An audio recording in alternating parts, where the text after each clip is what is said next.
দোস্ত আমরা এখন কোথায় আছি? এখন আমরা সকাল সকাল চলে এসেছি বন্ধুগণ ট্রেনিং রুমে। সবাই যে যার সিটে বসে আচ্ছা, এখন কিছুক্ষণের মধ্যে আমরা নাস্তার breakfast টেবিলে যাব। করতে যাবো। আচ্ছা, কি বলে তুমি বলো, তোমার তো কালকে ট্রেনিং শেষ, তোমার ফিলিংসটা বলো। আমার ফিলিংস সো গুড। অনেক দিন তোমাদের সাথে ছিলাম, খুব মিস করব। সবচেয়ে এই বিষয়টাই বেশি কষ্ট লাগবে। ট্রেনিং তো বুঝেই একটা হ্যাসাল, মানে বলতে গেলে কি ট্রেনিংটা হচ্ছে গিয়ে একটা ঘরের মধ্যে বন্দি করে রাখা, যেটা আমাদের জন্য কখনোই সুখকর না।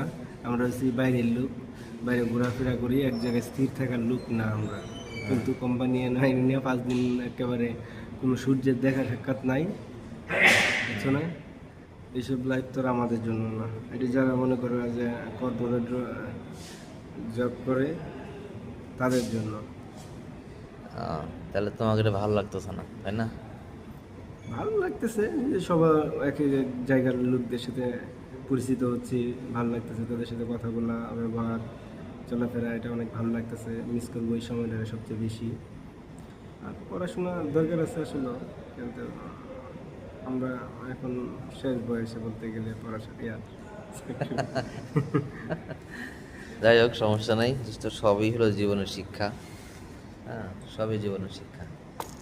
তো চলো দোস্ত, আমরা ব্রেকফাস্ট যাই। Thank you.